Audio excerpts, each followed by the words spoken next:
लेकिन आप किसको शामिल करना चाहती हैं? मैं शामिल करना चाहती हूँ हमारी one and only Fakhta Qadir Khwaja. अस्सलाम वालेकुम, कैसे हैं आप? वालेकुम अस्सलाम। मेरा आप सुनाए? ठीक है, मैं बिल्कुल ठीक हूँ। ये आपने सूट पहनने से पहले सेट देख लिया था या सेट आपके सूट की वजह से ऐसा बना? स्मार्ट टुडे यार मुझे बड़ा खूबसूरत लगा वैसे, सेट अच्छा लग रहा है और अच्छा आप लगा लोगों को भी बैठा देख के अच्छा लग रहा है वैसे। शुक्र है, पहली दफा मुबारक हो। Good one. इसका मतलब है कि आज हमारी ओपनिंग जो है वो जरा खुशी के अंदाज में हो रही है। अल्हम्दुलिल्लाह। चैंपियंस ट्रॉफी की हमारा पहला प्रोग्राम है और कादिर ख्वाजा साहब का बड़ी बेसब्री से इंतजार भी था। हमारे पहले शो के दूसरे गेस्ट इनडायरेक्टली, क्योंकि पहले तो निशान राना साहब आ चुके आप थे। सब पहले सलामी दियो जरा। अस्सलाम वालेकुम जी। नहीं पीछे बबूमा पहन सुता तो नहीं? मैं क्या शहर के अंदर लगे जगा दो सो रहे हैं। कादिर साहब, एक पोल चल रहा है हमारे समा स्पोर्ट्स पे भी, समा टीवी पे भी, कि 23 तारीख को कौन सी टीम जीतने वाली है। इसमें ज्यादा जो आंसर है ना, ज्यादा जो परसेंटेज है ना, वो इंडिया की आ रही है। यार इससे कोई फर्क नहीं पड़ता परसेंटेज से। अच्छा, उस वक्त उस दिन में देखें, मैं किसी टीम की साइड नहीं ले रहा। हाँ, थोड़ा सा एडवांटेज साइड ले थोड़ा नहीं, थोड़ा एडवांटेज पाकिस्तान को इसलिए दूंगा बिकॉज़ आई एम पाकिस्तानी, ठीक है। और दूसरी चीज़ है कि उस दिन जो अपने नर्व्स को कंट्रोल कर जाएगा, जो उस प्रेशर को हैंडल कर जाएगा।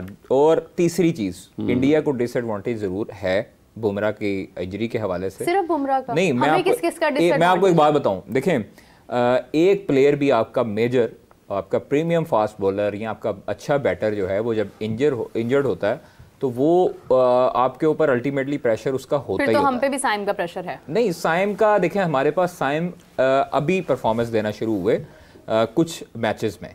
हमारे पास जो काफ़ी अरसे से रेगुलर चलते आ रहे हैं, जिसमें बाबर आजम है, रिजवान है, सलमान अली आगा हैं और खुशदिल शाह हैं, और ये लोग देखिए हमारे पास काफ़ी अरसे से हैं। फ़हीम अशरफ हैं, सऊद शकील हैं, सलमान अली आगा हैं। तो अच्छी हमारी अल्हम्दुलिल्लाह बैटिंग लाइनअप है।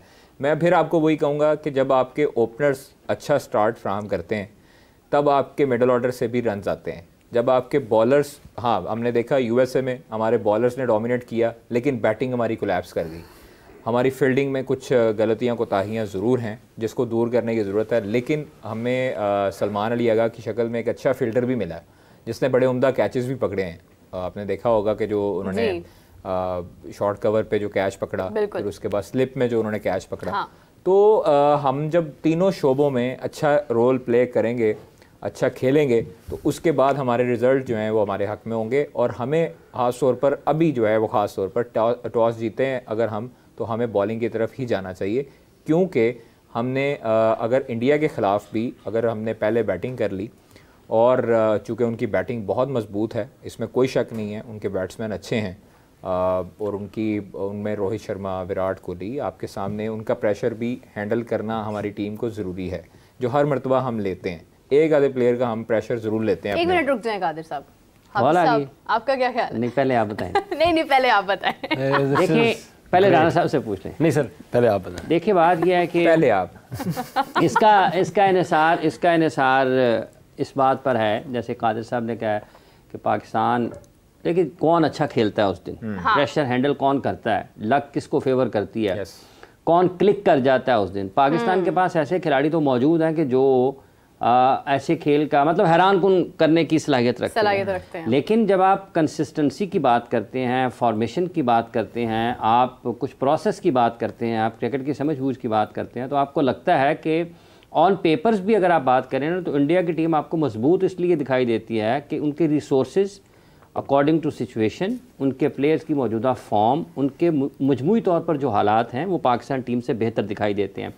पाकिस्तान क्या कर सकता है? पाकिस्तान हैरान कर सकता है। और वो कैसे करता है? पाकिस्तान हरा कर उसके अलावा नहीं है। अगर फखर 100 कर जाते हैं, अगर उस दिन बाबर आजम की लक है और वो 100 कर जाते हैं, बाबर लंबा खेलेंगे तो पाकिस्तान के जीतने के इम्कानात बढ़ जाएंगे। क्योंकि अगर बाबर पहले खेलते हुए 100 करता है तो इसका मतलब ये है कि वो पाकिस्तान 50 ओवर तक बैटिंग अच्छी करेगा, ठीक है, उसको दूसरे एंड से भी सपोर्ट मिलेगा, और 50 ओवर में 100 उसका है। तो आप ये देखें कि बाकी जो बॉल्स 200 बॉल कोई और खेलता है या 250 बॉल दूसरे बल्लेबाज खेलते हैं, तो स्टेबिलिटी रहेगी, तो रन ऑन बोर्ड जा सकते हैं दोनों सूरतों में, अगर पाकिस्तान बैटिंग करता है या बॉलिंग करता है। तो पाकिस्तान का जो एक्स फैक्टर है ना, वो यही रहने हैं कि कौन सा इंडिविजुअल उस दिन क्लिक कर जाता है। मतलब कौन जानता है कि शाहीन पहले ही ओवर में 2 विकेटें ले दे। आप कभी भी वो क्रिकेट नहीं खेल सकते हैं। अगर शाहीन पहले ओवर में 2 विकेटें ले दे तो आप वो 8, 9, 10 के उस रन रेट से निकल आएंगे। फिर आपको स्टेबिलिटी की तरफ जाना पड़ेगा क्योंकि आपने 50 ओवर्स के सर्वाइवल मोड में चले जाएंगे ना। हाँ। तो देखें हाफिज साहब, एक चीज़ है, बाबर आजम जिस तरह अंदर आती बॉल पे हमेशा स्ट्रगल करता है, शॉर्ट पिच जब आती है और मिड विकेट पे, शॉर्ट मिड विकेट पे अगर वापस आ गया ना, अगर ये सर वो एक मैच क्लिक करने की ये सारी चीजें जो है ना कि वो अंदर आता बॉल है, वो बाहर जाता बॉल है, वो जिस दिन वो रन्स अगर 100 हो गया ना, ये सारे शॉट आपको लगने हैं उसने ये पुल करना है आपको मिड विकेट के ऊपर जाता है। एग्जैक्टली ऐसे ही है। जो अंदर आ रहा है वो बैकफुट पंच आपको सिर्फ एक मैच की, ये सिर्फ और सिर्फ चीजें अगर उसकी कंट्रोल में आती है ना, ये जो अंदर आते बॉल की बात है ना, भाईजान वो पंच लग रहे हैं। What better than getting back in form. कल ही आ जाएगा, किसी भी दिन आ सकता है, कल आना चाहिए वैसे भाई, कल आना चाहिए, 23 को भी आना चाहिए इंशाल्लाह, किसी भी दिन आना चाहिए। पाकिस्तान को 23 को आने के लिए फिर एक काम करना पड़ेगा। 23 को का नाम ले तो ये हंसने क्यों लग जाती है आप सब, मुझे ये तो बताएं। 23 को एक काम करना पड़ेगा फिर, बाबर का 100 करवाने के लिए सब स्पिनर्स को रेस्ट करवा दें इंडिया की टीम और 6-7 प्लेयर्स के साथ जो है वो खेलें। स्पिनर्स के साथ साथ मैं आपको एक बात बताऊं, अर्शदीप भी उन्हें बहुत तंग कर सकता है बाबर को। नया बॉल है, अंदर आता है अर्शदीप का बॉल, जिस तरह शाहीन का बॉल अंदर आके तंग करता है। बाबर कई मरतबा PSL में भी आउट देखें, 2 चीजें हैं वो भी तंग कर सकते हैं। जैसे अर्शदीप का जिक्र किया ना, देखें इंडिया हर्षित राणा को टीम में शामिल क्यों किया है, सवाल। हर्षित राणा को उन्होंने इसलिए शामिल किया, बहुत सारे लोगों का ये ख्याल है कि शायद जब आप UAE में खेल रहे होंगे तो शॉर्ट पिच बॉलिंग आप बाउंसर आपको तंग नहीं करेंगे, लेकिन ये याद रखें कि दुबई में भी अगर अच्छा बाउंसर करने वाला है तो आपके लिए मुसीबत खड़ी करेगा। तो हर्षित राणा को उन्होंने टारगेट करके टीम में रखा है कि वो पटकने हैं बॉल उन्होंने, और वो पाकिस्तान के खिलाफ फुटेज देखी नहीं की। नहीं बिल्कुल, ये शोएब अख्तर साहब ने भी यही कहा है कि बॉल वहां पर सीम करेगा, फास्ट बॉलर्स को काफी अंडरलाइट्स मौसम की वजह से अंडरलाइट स्विंग होगा। और कल की जो मैंने उनकी फुटेज देखी ना, इंडियन टीम जो वहां पे नेट्स कर रही थी, पर्टिकुलरली हार्दिक पांड्या जिप शॉर्ट पिच बॉलिंग कर रहा था, तो वो वही करता है ना आपके पाकिस्तान के खिलाफ भी। उसने USA में भी यही किया, शॉर्ट पिच की यही बॉलिंग करेगा। UAE में भी यही किया, UAE में भी किया था। UAE में आपको याद है जब हम कोलैप्स कर गई थी हमारी बैटिंग, और फिर खुशदिल ने और इसने आसिफ अली ने हमें मैच आगे लेकर। जो हार्दिक पांड्या ने साहब वो वाला बॉलर है कि वो अगर 132-33 में बाउंसर कर रहा है ना, उसकी वो लाइन इतनी अच्छी है कि वो आपको रैटल करता है, पर्टिकुलरली पाकिस्तानी प्लेयर्स। पाकिस्तान के खिलाफ आप नोट कीजिएगा, उसका कॉन्फिडेंस ही डिफरेंट होता है। आप 23 वाला मैच भी देख लें, मेरे ख्याल से